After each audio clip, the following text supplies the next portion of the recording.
Ladies and gentlemen, independent Americans around the country and around the world, welcome to a very timely conversation. Schools are reopening, the world is in tumult, spring is here, and I want to continue to bring voices that can guide us out of the winter and into the spring with insight and positivity. And I'm very pleased to have joining us today someone I have admired for a long time and I've known for a relatively short time, but I think is a really important voice for this moment on many issues and an all-around inspiring person. The great and powerful Bianna Golodryga joins us on Independent Americans. Welcome, Bianna. Great to be with you, Paul. I don't think I've ever been introduced as great and powerful, but I'll take it. You are great and powerful, and like you're one of my favorite people to follow on Twitter right now. And I want to talk with you about so many things. I want to talk about education, and you've been covering school. I want to talk about Texas and the chaos down there. I want to talk about Russia and all things. I want to talk about the NBA because you're also an NBA fan. But you are also, really dedicated to family. You're a powerful American immigration story, and I think you're just really insightful. But the first question I want to ask you is, where are you and how are you? How are you and the folks near you dealing with this last year as we pass year one of the pandemic? Well, first of all, thank you so much for having me on. I've been a longtime admirer of yours. I believe I was at maybe a couple networks ago when I interviewed you. And I was just so blown away by your grace, your intellect, your personality, and your passion for this country and for our troops in particular. And we have a connecting mutual friend. So it was nice to make that connection as well, going back to Texas. But I am doing well. I mean, all things considered, I think we have to in this year start every sentence with we're healthy. Mm-hmm. Our marriage is good. The kids are good. They're in school. And we have weathered through this hell of a year. I mean, who could have imagined a year ago when, again, we saw what was happening overseas and we were covering it as a news industry and sort of, oh, look, those poor Italian people, as if this wasn't coming here and it was already here, as we know. So it's been a year where you spent more time with family, which is a good thing. And we're fortunate that we can work from home. We know so many Americans didn't have that opportunity or were forced to work in very unsafe environments. And we've been healthy. So knock on wood, all things considered, we're good. I'm working from home. I'd never heard of Zoom. Like I really hadn't. My husband knew of it. He had me. I'd never heard of Zoom. And now, I'm in my bedroom. I'm on the opposite side of my bedroom. So it looks like I'm in a quasi desk area. But it works. And this is our new normal. And I guess the question is, we know we'll go back to the office at some point, but I kind of think that we've reevaluated how much travel we need in our lives, how much time we need to spend in the office. All of that, I think, is going to be, some of the challenges we're going to be facing ahead. But we're good. Well, I appreciate that perspective, and I think that's part of what drives a lot of your insights is you've had some pretty unique perspective and some deep perspective, and we do have a common friend in Kate that grew up with you in Houston and was one of my wife's best friends in college. So a weird connection that we didn't realize until I looked it up. I think it was 2005. You were at Yahoo and you came into the IAVA headquarters in Midtown Manhattan at that time. Right. And we were talking about suicide, which hasn't gotten better and in many ways is getting worse in the pandemic. But you are, you're dabbling in many areas or focused on many areas effectively, but you're also a very interesting person. So I want to ask you a question I ask of all of our guests. Bianna, what is your favorite drink of choice? This is going to be so depressing. I actually don't even drink much alcohol anymore after I had my second child. I mean, I guess I assume most pick alcohol, some sort of alcoholic beverage. I drink iced tea and coffee, and we drink a lot of bubble water in this house, which is, just sparkling water. And I on air called it bubble water, and my colleagues looked at me like I was crazy, but that was a 5-year-old talking. But I would say anything between sparkling water with lemon in the morning to iced tea or coffee. Those are my 3 drinks of choice. None of them exciting. I feel you. I think those are essential. I mean, you have small kids. I have small kids. I feel like I'm monitoring my caffeine intake throughout the day, and like my coffee is my high test, and then my tea is like my unleaded, and I'll sprinkle in like a bai or something else like in between. It's this regulation of my caffeine level to keep up with my kids. And My kids call it spicy if it's carbonated. My son keeps saying spicy. That's a good word. Yeah. I never drank iced tea. It's such an American thing. Like Russians never drink iced tea, and my husband always drank iced tea. So I guess if that's my quarantine drink, I started drinking it, and I never thought I would. I never enjoyed iced tea till now. You will appreciate it. It's an open-ended answer. So we've heard everything from Moxie soda to, hard whiskey and everything in between, but it helps us get to know you a little bit better. And you are a proud daughter of Texas, right? Grew up there after immigrating to this country as a teenager, right? I don't know how old you were when you came. I was 18 months old. I was a baby.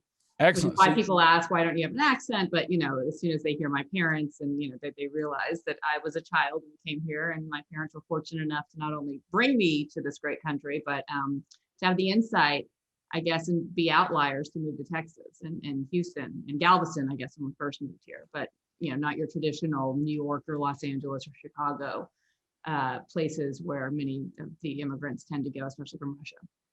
And so growing up in Texas, and as a proud, resident of Texas, I want to go deeper on that as we go forward. But Bianna, what was your very first car? A Subaru Legacy. It was a hand-me-down. It was I think it's my dad's car. So I drove that for a few years. I mean, look, in Texas, especially, we always used to joke that people that don't even have homes have to have a car because it's just not a walkable city. It's such a huge city. It's so sprawn out that and at the time, my parents now live closer to town, but at the time I lived a good 45 minutes away from our mutual friend, Kate. So, you have to drive, you have to have a driver's license. And it was one of those big things when you turn 16, you get wheels.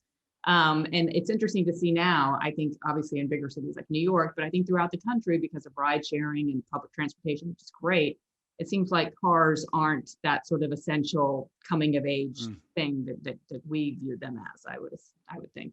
Bianna, what year and what color was the Subaru? Oh gosh, I don't know. So it would have been, maybe it was a 92 because I got it in 95 or 96 and it was black. Okay. See, like I don't remember seeing too many Subarus in Texas. Maybe in Austin. Really, I feel like might see more of them in Austin than in Houston, right? Yeah. And then if you have a black one, that kind of like, I feel like it adds a little more heft to driving a Subaru in Texas. And were you growing up in Texas? I guess it was a little bit before Dazed and Confused came out, right? So Kate and I went to high school with Esteban Powell, who is one of the actors because Kate and I, we went to Performing Arts High School, also with Beyonce. That's a claim to fame. Wow. We were freshmen. She was a freshman. We were seniors. But anyway, Esteban Powell was an actor in Dazed and Confused.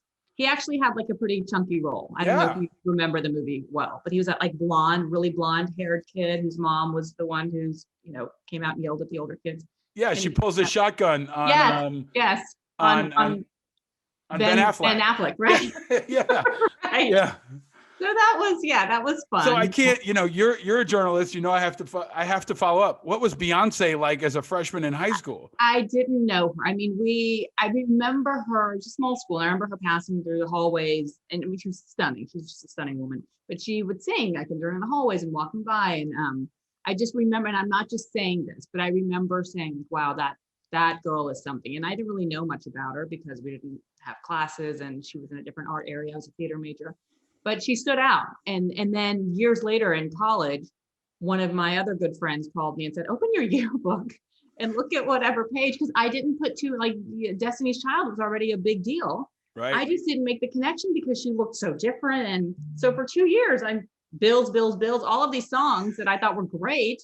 I didn't even make the connection that she went to my high school, but that's I'll own it now. I love it. That's a good one to own. I mean, those are two, N.K. Turner, great ones to hold on to from your high school Bianna days. and Beyonce. Exactly. So, Bianna, let's stay on high schools. Your reporting over the last year has largely been focused. Your global affairs is I think your focus generally, right? But you've been digging deep into education throughout the pandemic, and your reporting has been really insightful. Your perspective has been great. I saw the recent story you did about some parents who are suing schools. Can you shape it up, from a strategic standpoint, from a macro standpoint? Where are we Where are we as a country? And what do you think the next couple of months or even years looks like, both as a journalist, as someone who understands strategy, but also as a parent? Yeah, look, we're not at a good place. There are more kids that are coming back to school for in-person learning, which is a good thing. But let's take a step back. First of all, you're right. My area was Russia's, senior global affairs analyst, and so especially during the Trump years, I was always on CNN panels and talking about foreign policy and Russia in particular. And so after COVID hits, everything changes. And my producers approached me and said, we would love to have you still in the mix here. We're not talking as much about foreign policy, but schools are going to be a huge story going forward. So I never covered education, but as you know, one of the great things about journalism and what you've learned with the show is that the more you learn and explore other areas, the more fulfilling it is as a journalist. So I took it on, obviously, and it's just been a whirlwind. I mean, look, early on, we all were worried. Our kids' schools closed. We all thought that our kids could get sick and schools were a dangerous place. And I was really nervous about schools reopening. It didn't help that President Trump sort of made this a political issue it turns out he was right, saying that we should reopen schools, but there was no science to back that up. He just said open schools or else. We're going to cut funding. Right. And it seemed to really take this into a political issue, unfortunately, which everything is now. And I think a lot of school districts that had been working to reopen then sort of, each went to their corners, and you had a lot of concern out of teachers unions, and each district, depending on the laws and the governance in that state or area, made up their own minds. And what you realize is when you're living in a country where so much the lawmaking, right, is done at the local level, the federalist country, something that's helpful in many ways and sometimes not so much. So people turn to Biden or the White House. What can they do? Why can't he open schools? And it's really, there's not much he can do. And so he can advise and guide and state and what have you, but this really comes down on the ground level. So only 4 states have mandated that schools offer some in-person learning, Texas being one of them, Florida being another. And the rest, the decision-making is up with the school districts and local councils. And so parents in one state may see their kids in another thriving back in school, and while theirs are still at home. So that seems to be the situation that we found ourselves in New Jersey. I would just say now we know that the science shows that kids can return to school safely under proper mitigation, right? Keeping masks on, separation, not necessarily the 6 feet, because that's not feasible in many schools. 3 feet seems to be sufficient. Proper ventilation, what does that mean? Many schools think we have to revamp our buildings. These are old buildings. There was a huge deficit going into this pandemic. We knew education-wide, a lot of disparity among socioeconomic groups in this country, and this divide just continued to grow from COVID. So a lot of these areas said we didn't have money, we were in the hole going into this, and how are we going to refit our ventilation systems in our schools? And it turns out that a lot of it can just be as simple as opening school doors, opening windows. I'm not saying that these schools don't need money to put in proper ventilation, but in the meanwhile, it does seem to show that opening doors, having children, I went to Ohio, and a school district there has been open since August. And from K through 12, I mean, I walked into a high school and they looked at me like I was crazy because I was floored.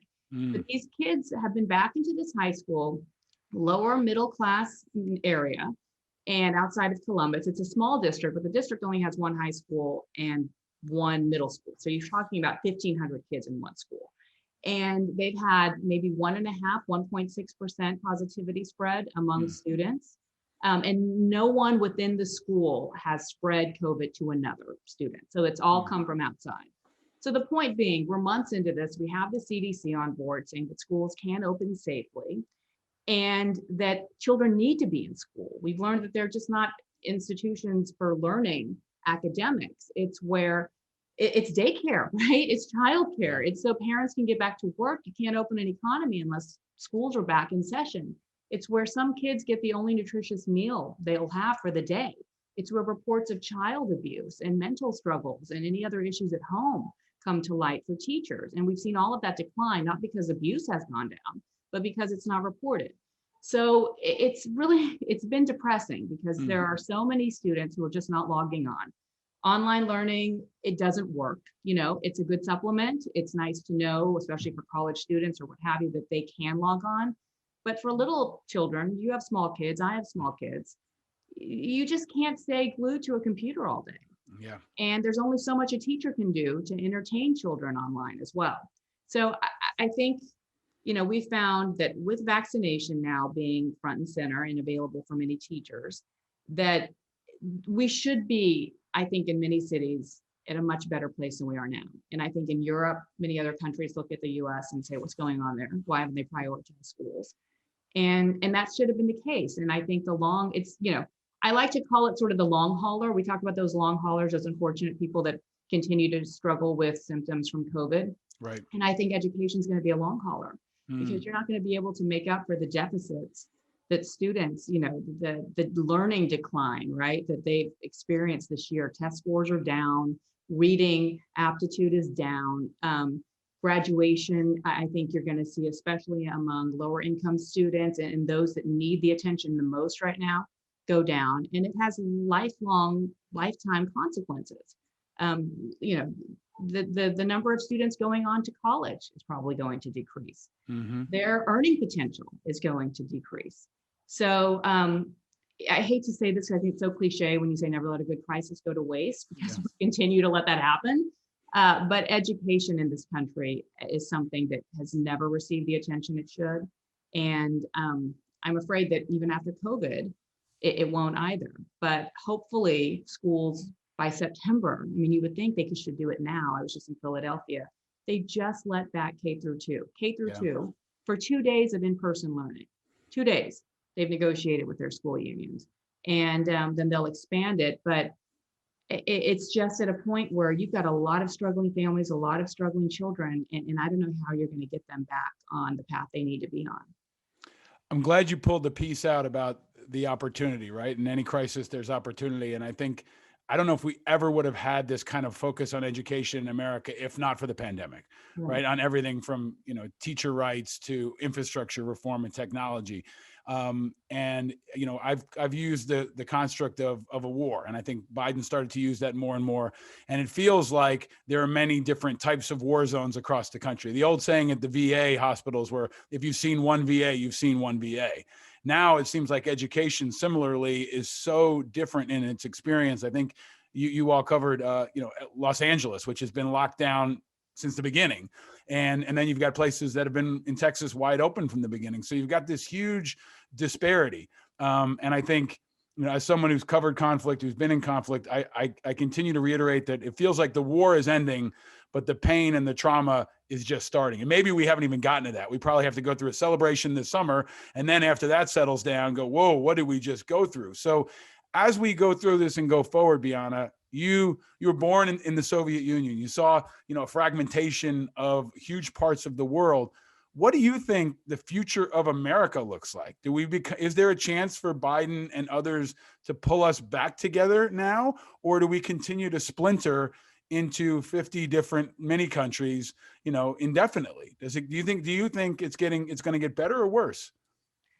I do tend to think that Biden probably came along who's the right person for this time, right? Because anybody more controversial, more, I hate to use that word controversial, but more extreme in either direction, right? I think would have just exacerbated the divide in this country right now. And so we always sort of harken back to the good old days. There was no such thing. There was tons of racism. There was tons of inequality. There was, but I think without social media, without the internet, we have become sort of that polarized country that we now are, where everyone's in their own tribe and has their own channel that they can watch, right? And somebody, you go with like-minded voices and you tune out other ideas, and the idea of being objective, I think, is just thrown out the window.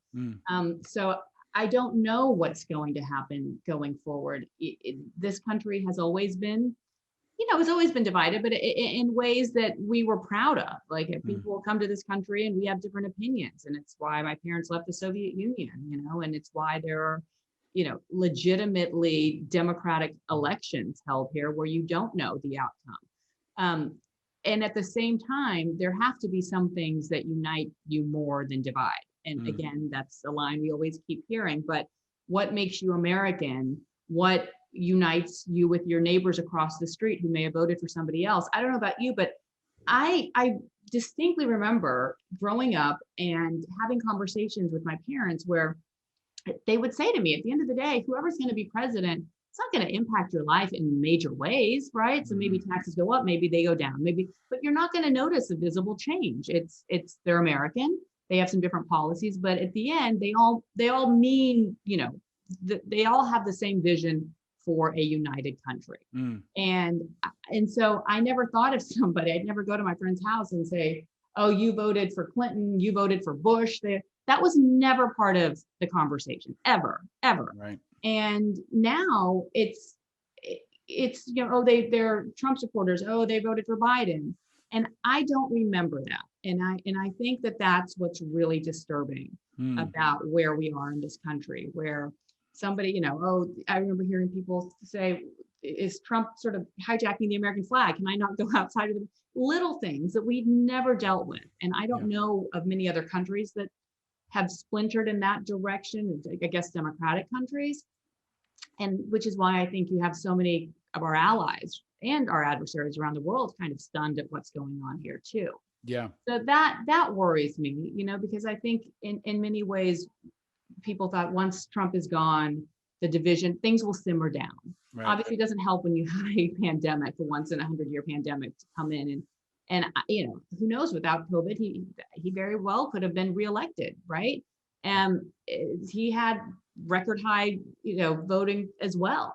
So I don't know. I mean, I want to say I'm optimistic because I'm always optimistic. I was raised by optimistic parents who said, things in this country can only get better, and that's why we brought you here.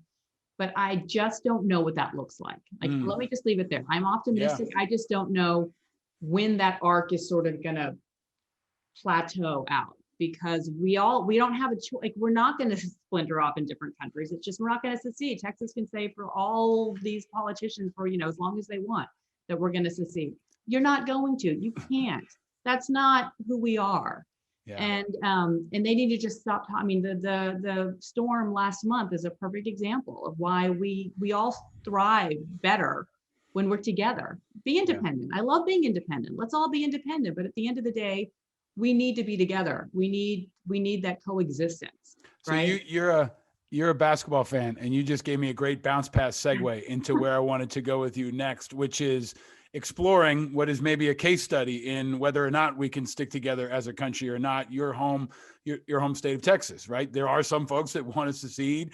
You've got this terrible, catastrophic infrastructure failure that happened.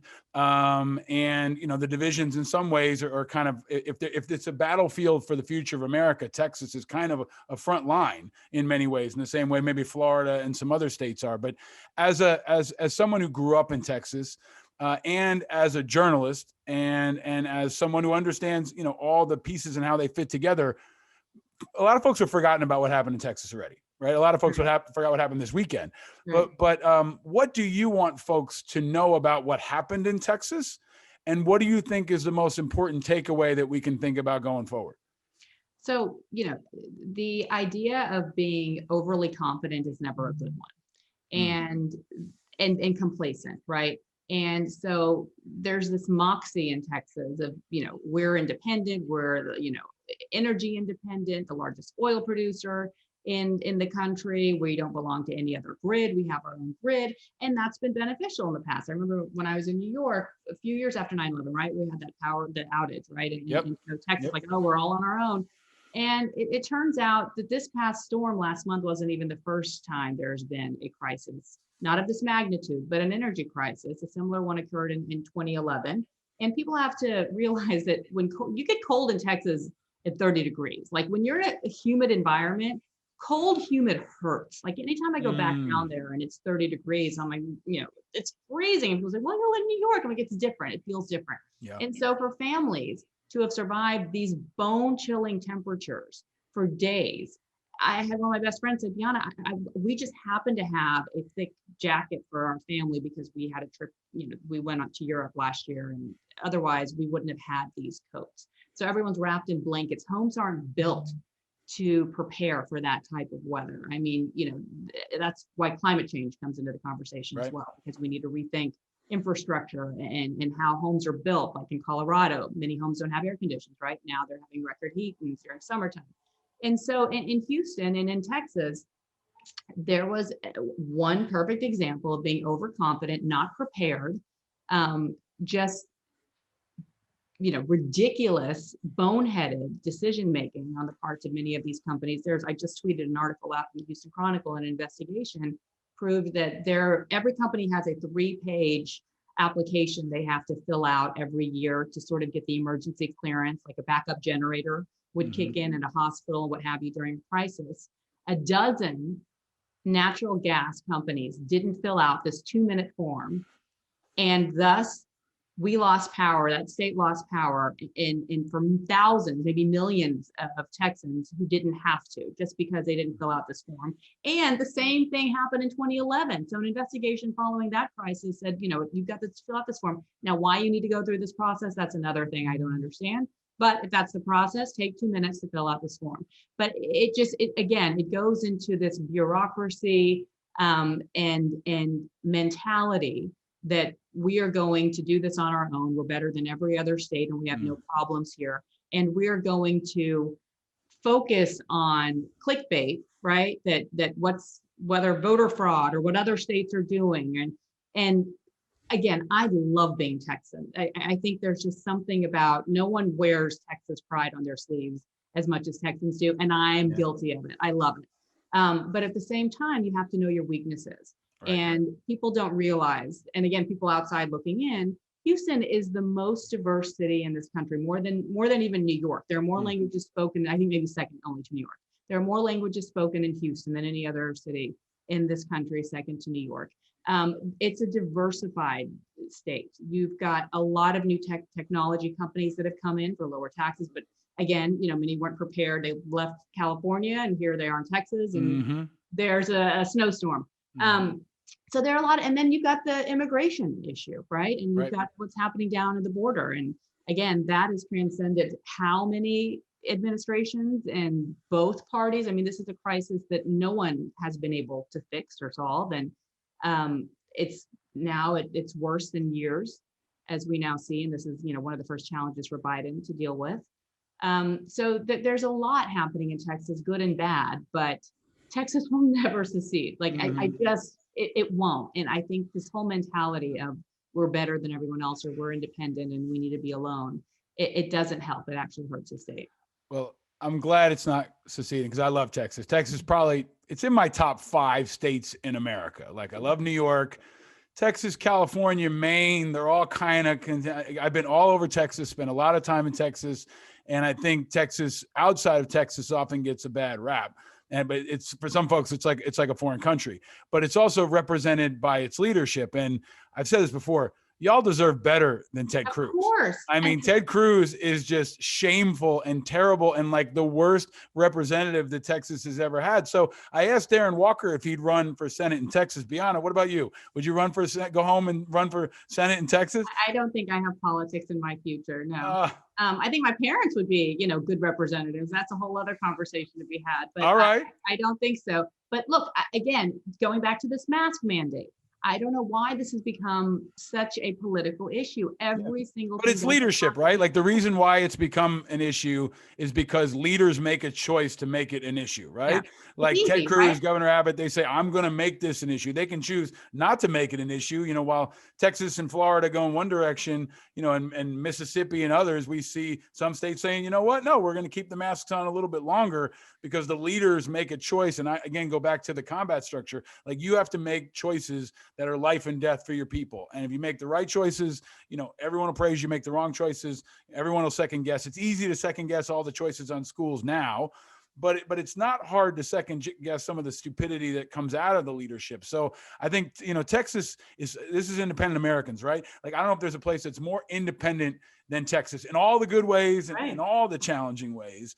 But it also becomes for me, and I think for most folks who, it's a national security imperative, right? America's enemies love seeing the grid in Texas go down, right? Kim Jong-un loves it. ISIS celebrates it.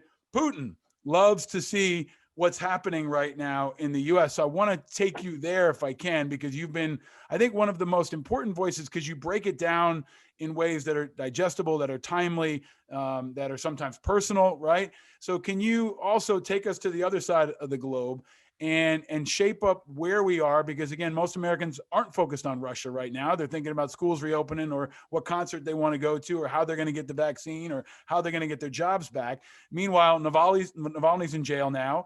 Biden put in place what I think are kind of half-ass sanctions. But can you shape up where is the threat relative to where it's been in the past of Russia to the US? And why do you think we should be paying attention to Russia now? Well, Russia is one of the world superpowers, if for no other reason than nuclear and military, right? So it is the biggest country in the world landmass wise. And you have somebody running the country who figures himself as a major global player. And I know that's easier said than done to just say, ignore him, who cares what he says, but his actions are conveyed through that mentality. And so when he's ignored, remember when Obama said that you're just a regional player, what happens later? And not sequentially, but he invades Ukraine, right? He secedes Crimea. He goes into Syria. So he's able to take advantages of some the blind spots that we have in this country, some of, the red line with Obama and what have you. I think the difference is that, again, this goes back to presidents sort of all had the same objective, and that is America's welfare, right, in the world. And Trump brought that to a screeching halt, and nobody really understood what his intentions were, where he viewed Russia, the US globally. And he became much more of an insular kind of player, right, and nationalistic, and we're not going to go into other countries. And Russia took advantage of that. Now, I would say the best case scenario going forward, assuming that Putin stays in power through 2036, which is going to be the case, most likely, is that we are going to have less of a relationship with Russia. We're just not going to, there's not going to be much reason to have a diplomatic relationship with the country. Obviously, we're not going to go to war with them. But I think as Biden entered his administration, we renewed the New START deal. The nuclear deal was probably the most important to get off the table. And we both countries agreed to renew that. That was a good thing. But other than that, there's not much interconnection between the two countries. Even today, you talked about the sanctions, and one can question how effective sanctions are at this point. We've really exhausted the majority of sanctions that we could impose on Russia. And we don't trade much with Russia. We don't have much of a business relation or economic ties with Russia, because Russia doesn't export much other than oil and arms, right? So with Biden today calling Putin a killer, again, it's sort of stating the obvious. Right. I think it doesn't address what the ramifications of that are, though, right? Because you feed it to an American audience, it's spread around the world. I'm watching Russian television and how it's interpreted there. He's come out and said something that, thank God he's not saying what Trump said, which was not that Putin isn't a killer. It was that sort of equivocating, we have killers here too, we're just as bad, right, which is an insult to Americans. That having been said, how does Putin and how do Biden view each other going forward? How do they work together? Once you go there and call someone a killer, it's not like you can go to a G20 summit and just then sit in the room with them and pretend like nothing ever happened. So I think Putin's going to have some sort of response to this, because he can't let this lie. I'm not talking about military, but statement or what have you. The question is, what other sanctions could possibly work, which is why the Navalny idea of not targeting Russians, because Russians in the FSB, sanctioning them from coming to New York or Miami is not, it's only going to sort of boost their egos at home. Right. And they don't have yachts around the world. They weren't planning to travel to New York or Miami or London anytime soon. People that have those kind of accommodations and access to that is the inner circle, the cronyism surrounding Vladimir Putin.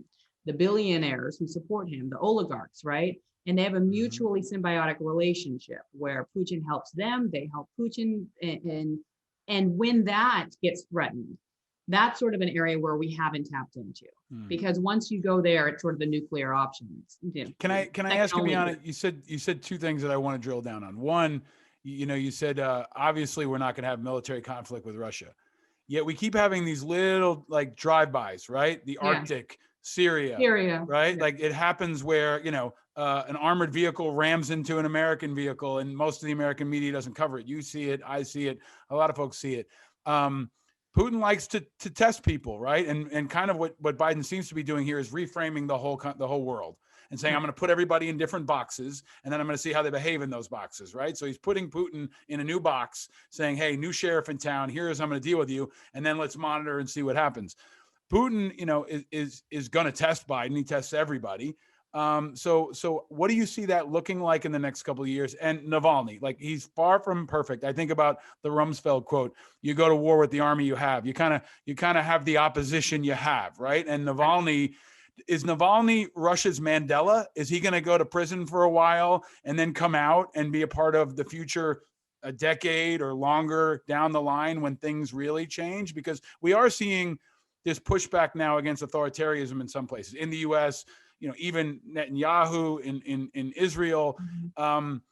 What does that look like in the future? I mean, can we actually hope for Putin to be gone, or is that too far away?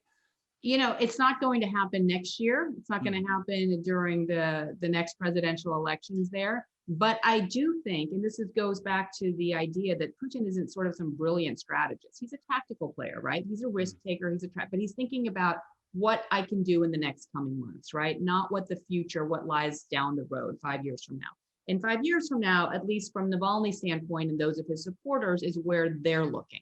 And you have their Duma elections coming up in September, which is why you've seen such an increase in police brutality, right? On the streets, the crackdowns that you're seeing, the arrests, the detentions. I mean, these are things we haven't seen going back to like the Soviet Union eras. And for that to be taking place in the major cities, not only the major cities in Russia, but for all 11 time zones when they would come out and support for Navalny, it's a real indication that people in Russia are at a point where they aren't satisfied with their lives. They aren't satisfied with the economy. Pensions are down. They're not idiots. Many of these people have now said, this is the only president we've known our entire lives, especially the young voices in Russia. There used to be this mentality, well, hey, there's no war and we have food on the table. Let's not rock the boat. And I think that's starting to change. Propaganda on state-run television is one thing, and Russia and the Kremlin have total control over that. But the internet is still relatively free there. That's an area I'm going to be watching closely because unlike China and other dictatorships in authoritarian countries, people still have access to Twitter. YouTube is big there. TikTok is huge. TikTok's what's been organizing a lot of these protests on the streets. So Putin has threatened to shut Twitter down for pornographic and drug abuse advertising, which obviously, who's talking about that other than Vladimir Putin? But I do think that may be the next step because he will do whatever it takes to hold on to power. Even though the country's suffering economically, he's got billions in reserve. There's still a ton of money. Their oil prices are going up. And so I think and again, going back to Navalny, yes, no one, and it's a mistake to paint him as sort of this greater than, holy man who has done no wrong. The best voice that I've heard talk about this is somebody who said people that are out on the streets aren't just protesting because they support Navalny. It's because they want to vote against him too. They want the opportunity to live in a country where they decide who they vote for and not have a government come in and make up some trumped up charges, right? And arrest a man. I mean, he's elevated Navalny to a point where he wasn't, I would say, this time last year. He was an opposition, candidate, but he was, not a huge threat, not the threat that he is now to Vladimir Putin. And so by attempting to poison him, by everything that he's gone through, by going back to Russia, when people ask, why did he do that? Well, for Russians, they see, no matter what you think of his past statements or nationalism or, his past comments, that's a brave person. That is Yeah. somebody who's not just abroad. He's building the legend. He's building the criticizing legend the of country. Navalny. He'll take that time. That's as a good political move, if you will. I hate to put it in Right. those contexts, but it is he's the fighter. He's Right. he's taking the pain. He's willing to endure it. He's saying, I'm gonna outlast you, Putin. And I think maybe the question that I'll ask you, because you have so much insight, is there a day that can you envision a day, or should we expect a day where you wake up and go, holy shit, there's an Arab Spring happening in Russia? Well, that would be Putin's worst. That is his worst nightmare. Right. You It is saw his that worst take nightmare. place in the Middle East. I think that's where, remember when Medvedev, they would switch roles, and Medvedev, I'm not saying that he had all authority and power, but he was much more of an independent player at that time. And some of the moves that he made vis-a-vis the UN and in terms of the Middle East, I think in Gaddafi and Libya in particular, really scared the you-know-what out of Putin. Yeah. And he saw that happen there. And that's the thing with revolutions. That's the thing with crisis. We don't know what's going to happen. It could be one thing that triggers it, and the next morning, nobody saw it coming. Putin has major control over the military there, over his security forces in particular, pays them a ton of money relative to average Russians, and he has their loyalty. And as you know, your background, that's the key. If you still have the military, if you have the police and armed services on your side, you're still in power. It's when you lose that you start to worry. So thank you for deconstructing that. You've been doing it really go off and off and off. No, you've been doing it helpfully and well, especially in the last year. I mean, we've got to keep our eye on many balls that are in the air right now. This is independent Americans. You've seen how Putin deals with the press. We saw how Trump dealt with the press. And I'm trying to highlight the importance of independent leadership in times like this. And I think you're the first journalist that's joined us since we've renamed the show and explored this issue. Can you talk about that and this moment in time where the journalistic community, journalists have been called the enemy of the state. Their popularity has been demolished, and of course there've been mistakes, but it's been a harder time to be a journalist, and maybe a more important time to be a journalist in America than any time in my lifetime anyway. Can you talk about how you view that role as a patriot? Because you are a patriot. I think you're part of a new group of leaders who are reframing what it means to be patriotic after Trump. Can you talk about what you think about that in this moment? Well, this goes back to our previous conversation about tribalism, right? I mean, I remember, I'll never forget, I was on a flight home to Houston, I forgot home, and I was sitting next to this lovely couple, and the man asked me what I did, and I said, oh, I'm a journalist, and where do you work? And I said, CNN, and he said, I wouldn't repeat that if I were you. And it was just, and it was said in jest. I get where he was coming from, but that we were even there. And obviously you've seen what's happened to journalists in this country at rallies, at Trump rallies, and there is a level of discomfort and a threat to them. And I know many of my colleagues have security that now escort them in and out of buildings and at events and things that, we just didn't see that before, right?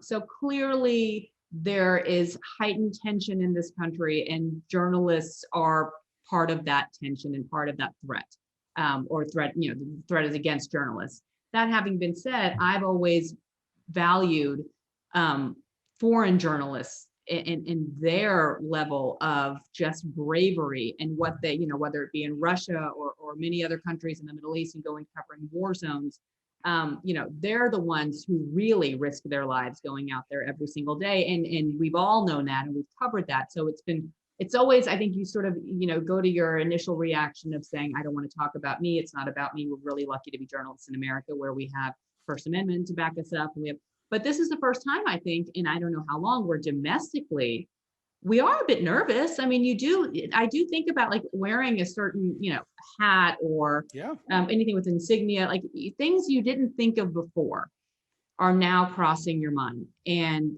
it's a bit offsetting in America to be having to deal with that reality. And again, it gives you a sense of just a tiny taste of what's happening in so many other countries. It's so important how you humanize it, Bianna, because I think that, the easiest thing that Trump was able to do is make the media the other. In the same way he made immigrants the other, he can make any number of people the other. And he's done that successfully with many parts of this country around what it means to be a journalist. But I think that humanizing it and explaining to people that you're human, you're a mother, you're a citizen, you're We're a real American. We're person. Americans, right? And this Yeah. is our Yeah. job. Yeah. And what would be so frustrating is that an administration like the previous one, and again, I'd never heard of fake news before. I had to go look up what the origins of that. Apparently, it was Yeah. Turkish, right?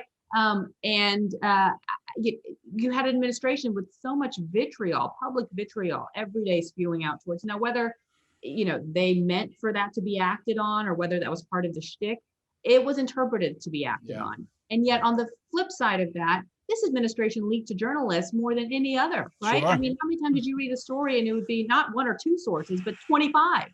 Yeah. And so it, on the one hand, they were desperate to attack the media. On the other hand, it elevated them. So, and not to say that we don't have our own homework to do, and I think reevaluate an autopsy of how the media approached, and some networks maybe better than others, and newspapers, but there was a lot of shock value over the last 4 years.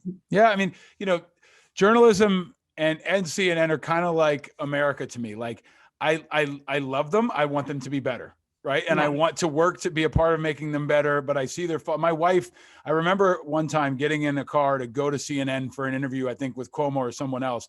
And it was at the height of the threats to the building, where there were bomb threats. And my wife kept saying to me, I'm really scared about you walking into that building, and you've got little kids. Think about this. And in that moment, I never really thought about it that way, because I was always focused on the job and I was moving around. But it was a threatening environment for individuals walking in and around those buildings. And I hope we have passed that. I hope we've gotten past that point in our history. And I think the leadership of Biden and others is so critical in reframing it. But so is your example and the example of so many others that have gotten us through these tough times. And you're a leader who has in all your media jobs have been helping people interpret and move through hard times. This has been a really hard time for people.